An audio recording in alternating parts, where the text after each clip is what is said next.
Hi there, and welcome back to a Delusions of Mediocrity battle report. We're going to move straight into my second game from the Essex Gt this weekend. My Deepkin versus Chris's Sylvaneth on Places of Arcane Power. So my list hasn't changed. If you want a bit more of a breakdown of it, you can go check out game 1. Because this is a little bit different. Got an Arch Revenant with a Thermal Rider cloak, which I think is so he can keep being super maneuverable even when the beetle thingy on his back dies. Branch Wraith, the Acorn of Ages and Throne of Vines. Branch Wraith with the Lementiri to get bonuses to casting. Dryker, 20 Dryads, 4 units of 5 Spite Revenants, which I hadn't really seen before, but it's to do with one of the battalions. And 2 units of 6 Scythe Hunters, which is absolutely terrifying. Don't pay attention to the points here. The tournament was using the old points and stats from the Sylvaneth book, and whereas War Scroll Builder seems to have updated them somehow. But I double checked that he's at just under 2,000 points. Right, now here is our deployment. Again, we've kept track of the scenery, and I don't think it makes a huge amount of difference to anyone. I've put my boats here so that I can get some the 6-up save from being near the objectives. His starting wood is popped down here. He's backlined a lot of his spites. 2 big units of hunters. We've got Dryker here. We've got the 20 Dryads. And his characters, you've got 1 here. I think 1's back here somewhere, or back here. And his Arch Revenant is hiding out around here. Now, Chris has taken priority here and did the sneaky thing for one of his battalions, which I knew he could do, but then did not deploy properly against. So this is his first turn, and the first thing he does is he pops 6 hunters behind my lines. And here I'm already fairly worried. But we will see what he does with it. Right, now he's shifted up here, so he's used his Acorn character here to bonk. We've got a big wood here. He's moved his 20 Dryads in. His magic phase, not a whole lot. He's summoned another 10 Dryads in here, which I think he's trying to shield his guys from. He's run his other Branch Wraith back here to try and keep it protected. Part Drycher here. And he's been, you can see one of his characters up here, pushed up his other sides here to try and threaten these 2. But overall he's been fairly cagey, and we spoke about this after the game at some length, and it's basically he was scared of the eels. Got a bit of eel tunnel vision here, instead of doing the more traditional Sylvaneth thing, which is park your shit on objectives and exist forever aggressively. Yeah. So in his charge phase, he's charged his hunters into my eels. Now I'm not too upset about this. It was these guys. If he took these guys out, it was game over for me. But like we said, and he saw like by the end of the game that he just got eel tunnel vision and decided to try and take these out. So I zap him. I think I take 1 off before he gets to attack, and then he leaves 1 on 1 wound, and I use my Namati Core command point to pass my battle shock test. So we go into my turn 1. I flip the tides. I flip the tides before his turn again, in case what I want to do is be able to react aggressively to if he did do a more traditional thing of putting his characters out here and not screening them quite properly. I wanted to be able to punish him quite heavily for that. With also the possibility of ganging up with both units of eels if you push unit of hunters out. I hadn't really expected this. Now, I made the decision here, and again, I do apologise for some of the pictures are going to be fairly blurry.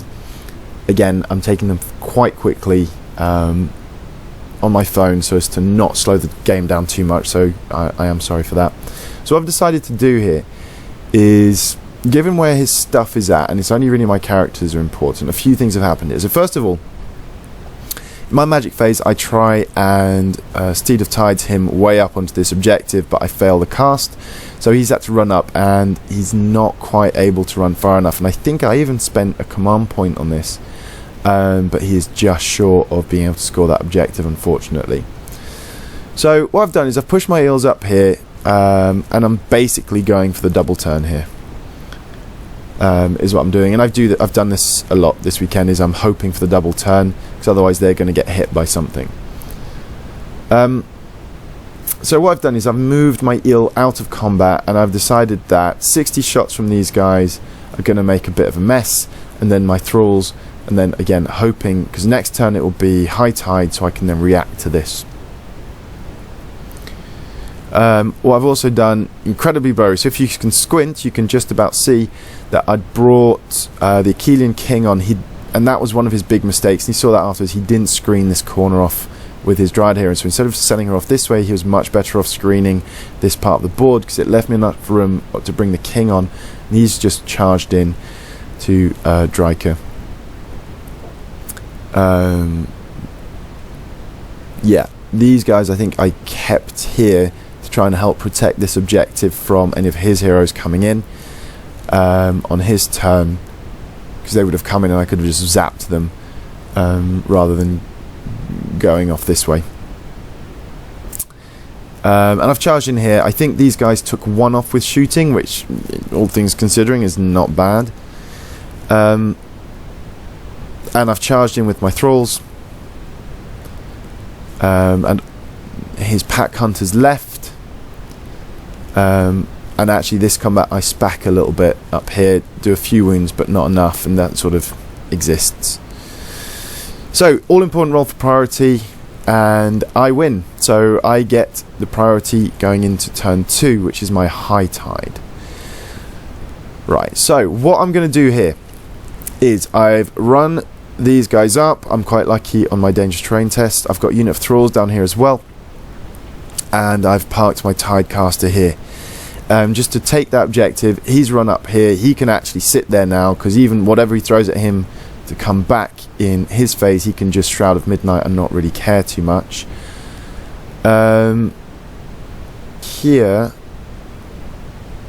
you'll notice, so I didn't take the picture last time, these guys had taken a bit of a hitting at his boat. Like even one of these guys with their 2 damage can actually make quite a mess. So what I decided to do is I've moved them out of combat, and I figure 60 shots from the Reavers should be enough, and it's high tide, so if he's still alive I will just charge in with both units, and the weight of attack should take him down.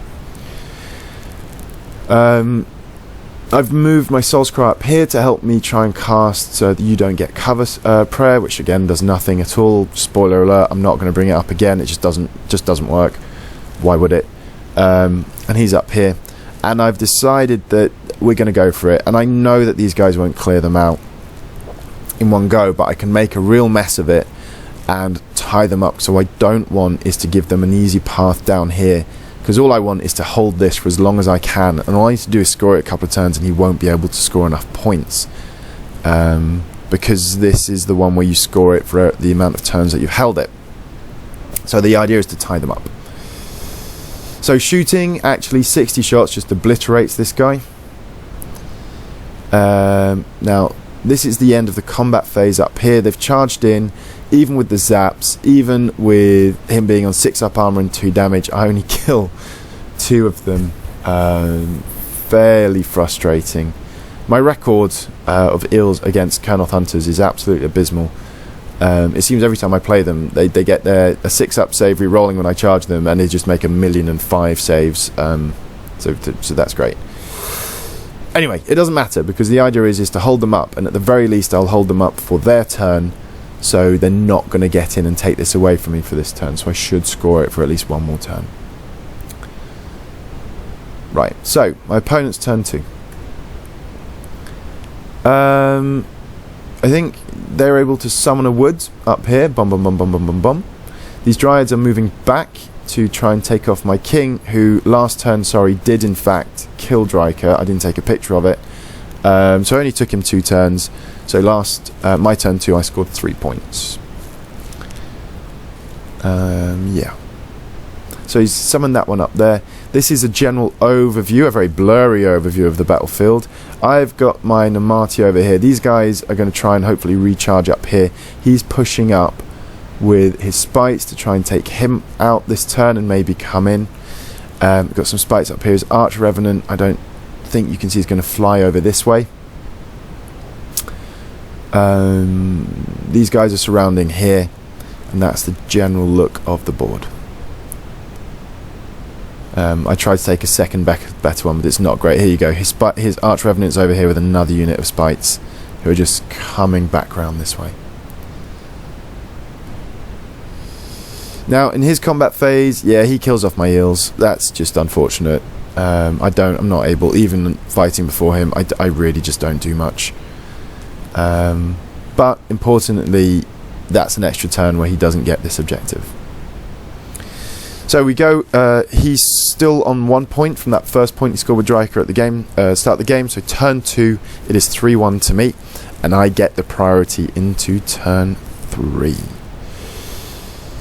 Right, what do I do with it? So, I mean, that's even better for me because that means he didn't charge him this turn. I think he failed the charge last turn with these guys. I can't remember the play-by-play again. Don't have time in a tournament setting to take down detailed notes, so I'm trying my best to remember everything I can. He's not, so I think he failed the charge here with them, which was unfortunate for him. So it means that I've got an extra free turn of scoring with him, which is absolutely brilliant. In his turn 2, he charged in here, and my king is just sat there grinding these 20 Dryads out bit by bit. I'm sending these Reavers up to try and get a few shots off on here. In hindsight, what I probably should have done is actually just charge them in, because you'll see what happens later on.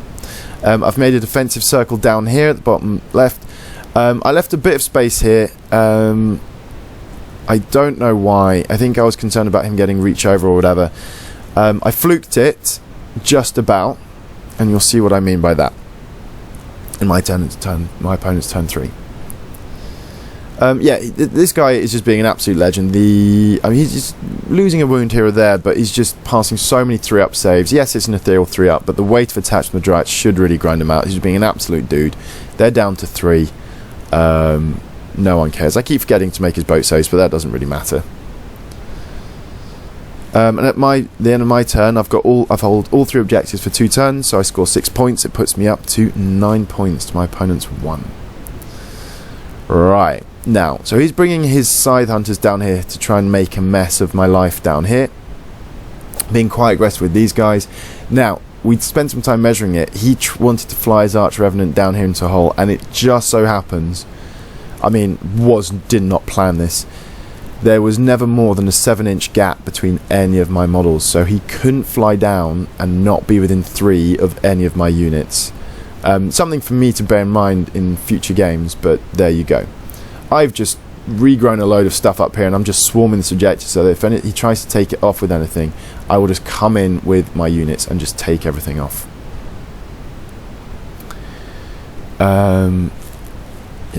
So anyway, back to his turn 3. So he's being aggressive down there. He's pushing up here. I think he wants to make a bit of a push here. He's summoned 10 more Dryads up in this corner, and he's moved these. I think I shot 1 or 2 off.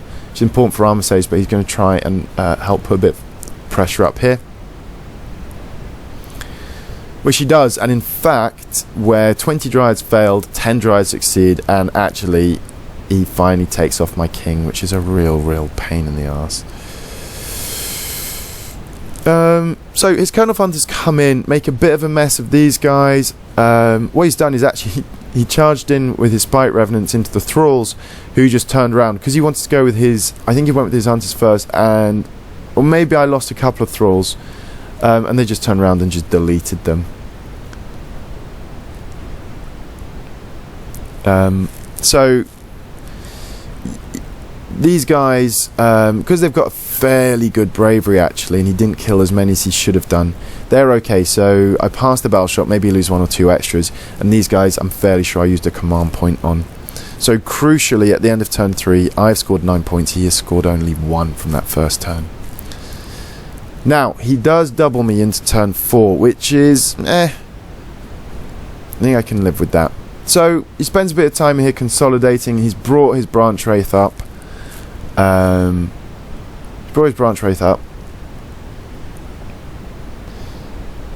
These Dryads are over here probably to try and help. And now with the stuff killed, he's able to bring his Archrevenant in here. So he charges in. And just so I can tell you now before I forget, he charges in. He uses the CP ability to reroll 1s to hit. He's hitting on 3s, rerolling 1s. 4 attacks, he rolls 4 2s. Like, he's absolutely horrendous. Or at least I think he maybe got 1 attack through or something like that, but he just fluffed completely. And this is perfect for me because it doesn't matter that he's here. Now, he could kill this with wherever he wants. It doesn't matter because it needs to be that hero kills my general for that to be a thing. So yeah, I've taken 1 wound or 2. Over here, he's just swamping this guy. It's just a blur of action. It's an action shot. Just swamping these guys because what he doesn't want is for me to get in and around. And I think his branch range wasn't quite within the 3 inches needed here, or something like that. Because he doesn't score any points for turn 4. So into my turn 4. Oh. Right, so my turn 4, and I think at this point, little spoiler for you back there, we sort of mathed it out. I didn't take many pictures. What I did is I flew my stuff away from the bottom left-hand flank. I think I was able to shoot off his Dryad hero at the top, because we overall decided that over turns 4 and 5, what was most likely going to happen is in my turn 4 I would score 3 points from the middle objective, putting me up to 12, which he can't catch anyway, which is why we just sort of maths this out. Neither of us were going to score the top right hand, and he was probably going to score a couple of points from the bottom left hand objective with his Archrevenant, or maybe he did have his Dryad hero that was able to claim it this turn, so he was going to score another 3 points or so.